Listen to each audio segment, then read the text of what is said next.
So hello everyone, thanks for joining us today. Hopefully you might be seeing this as part of our open event, our virtual open event, or maybe you're watching us afterwards on YouTube. But however you're coming at this video, then thanks for being here.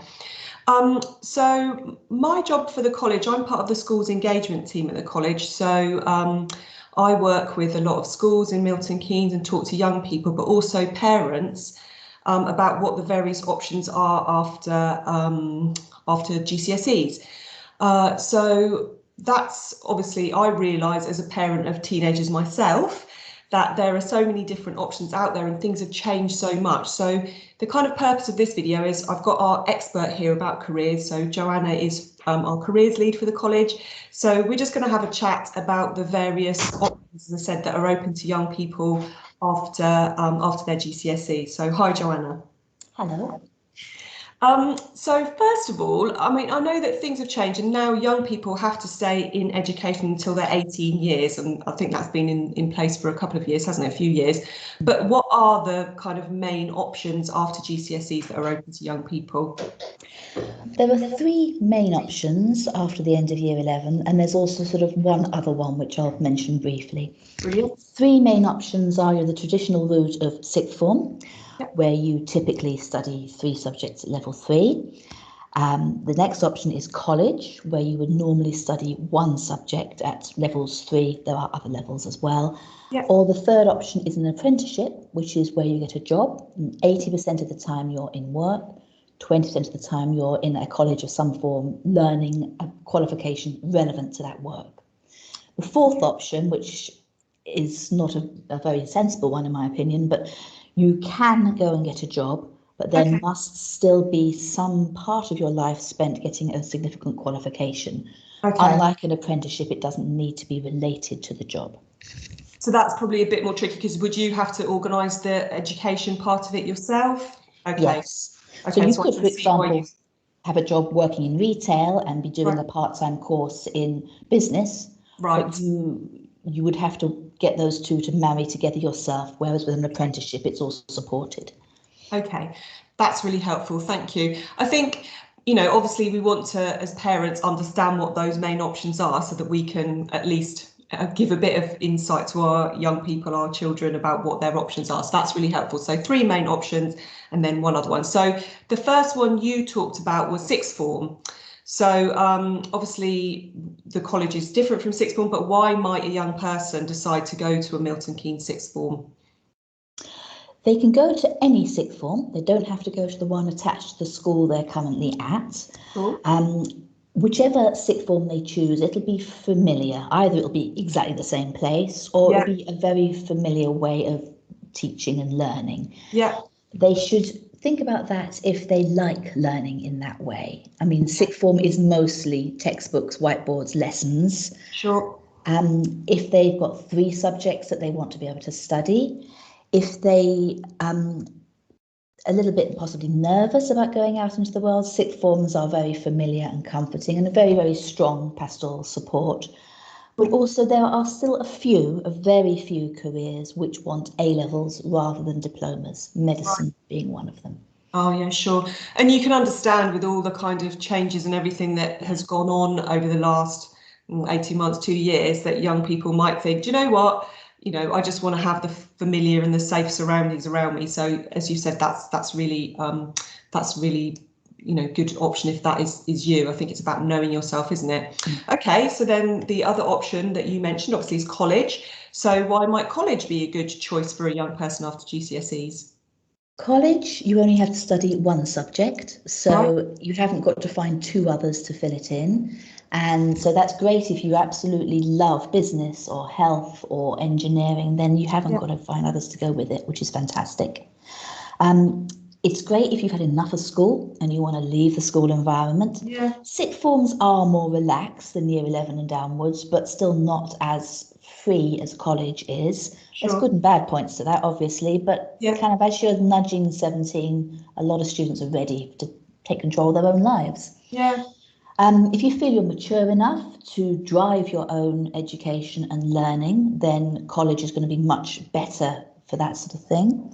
Yeah. And also, College generally asks for slightly lower grades than A-levels. Now, that's not because it's a lesser qualification, but instead of it being 2 years of study than an exam, in the way that A-levels are, a college qualification has more ongoing assessment as well as exams. So they don't tend to ask such high grades. So that is always an option. Brilliant. And so I suppose that's another thing to think about, isn't it? Because some people, I know that I was somebody who preferred to do continuous assessment, maybe like courseworky type things. But my daughter is completely different to me. She just loves that, sort of almost get it all done, get yourself ready for an exam and do that. So I think that's all part of it as well, isn't it? It's understanding about how you learn and how you're going to sort of be your best. That's helpful. Yeah. Okay. So the third main option that you talked about was apprenticeship. So whom might they be right for? Well, the first thing to understand about apprenticeship is it's not kind of the bottom of the barrel option, which I think is changing, but certainly 2 years ago, I had students saying to me, I'll just get an apprenticeship. Right. An apprenticeship is a job. Yeah. Employers want the best person for that job. Yeah. So students who are ready to work, who are extremely well organised, that they can come home in the evenings and do their homework for their course the next day and so on. It isn't an easy option at all. No. But it's fantastic in that you're being paid both for the time you're in work and the time you're studying. Yeah, that's really good. You're getting contacts, you're getting all those employability skills of team working and making friends and getting experience as well. Yeah. So people who are maybe a bit thick-skinned, because like with all job applications, you're going to apply and get rejected sometimes. Yeah, that's true. But you've got to keep on going. But apprenticeships are a great option. Brilliant. So because then an apprenticeship isn't guaranteed, because it's a job that you're going to have to submit an application for, probably put your CV in for and be interviewed for, would you recommend that students only applied for apprenticeships? No, definitely not. Right. I think everyone needs at least one safety net, maybe two. Yeah, So, of course. Yes. And also the timeline for apprenticeships is different. Whereas college and sixth form start kind of recruiting November-ish for people to start in the following September. Yeah. An apprenticeship for someone to start in June, July, September wouldn't really be coming online till Easter at the very earliest. Right, yeah. You don't want to be leaving your college application that late. So. Brilliant. So you could then, from what you're saying, apply for sixth form, college and apprenticeships, more than one college. Yeah, okay. You have the energy to put in 50 applications, then, go for it. Yeah, brilliant. And then that definitely keeps all your options open. You only choose really on GCSE results day. Brilliant. That's when you've got to decide. Yeah. Okay, amazing.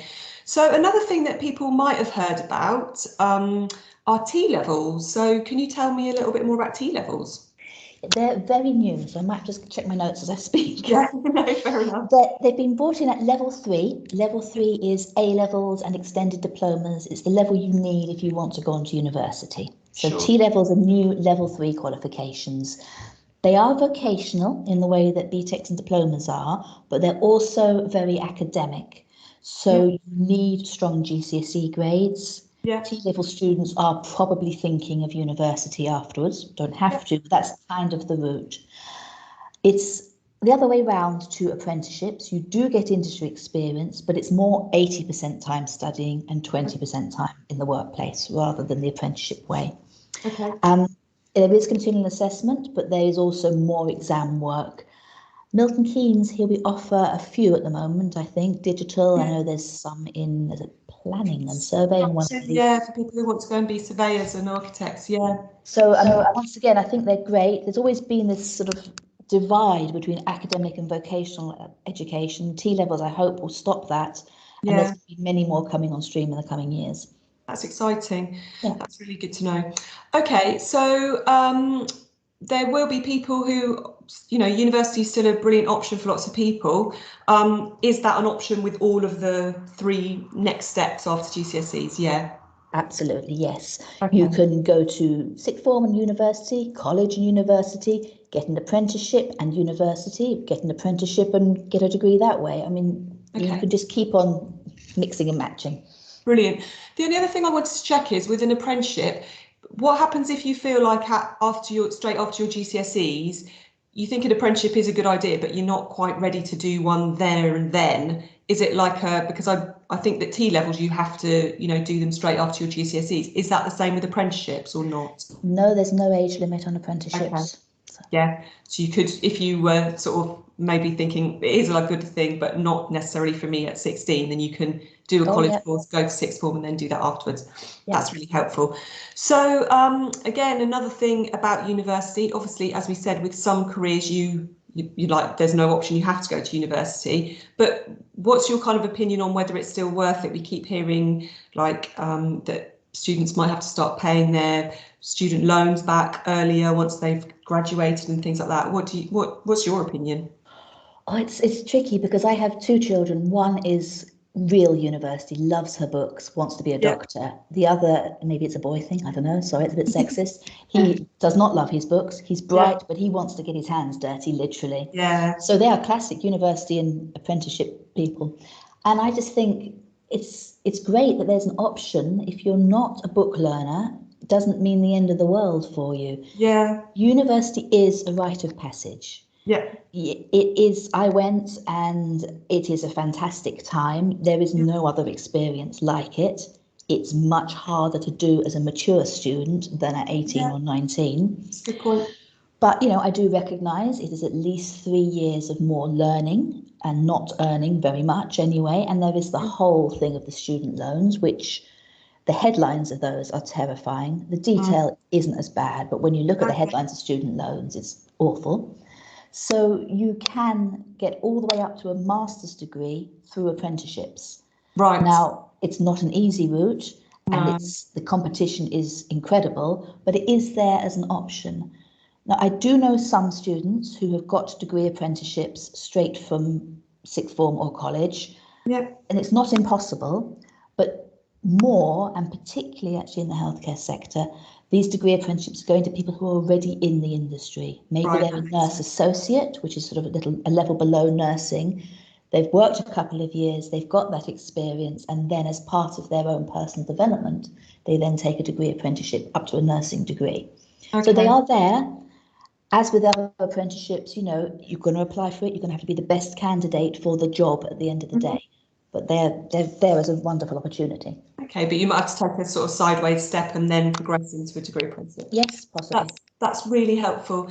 Thank you, Joanna. I hope that for everybody watching that has kind of maybe given you a bit more information. So just to kind of wrap up, there's 3 main options after your GCSEs, sixth form, college or an apprenticeship. We've got lots of information, obviously more about the college and apprenticeships route on our website, but have a chat with your school, your friends, your family. Come to one of our open events. Obviously, hopefully you're looking at this at one of our virtual open events as well, but just have a look on our website, find out more information and really make the best decision for you. So thanks again to Joanna, thanks to everybody for watching, and yeah, see you soon. Cheers. Bye.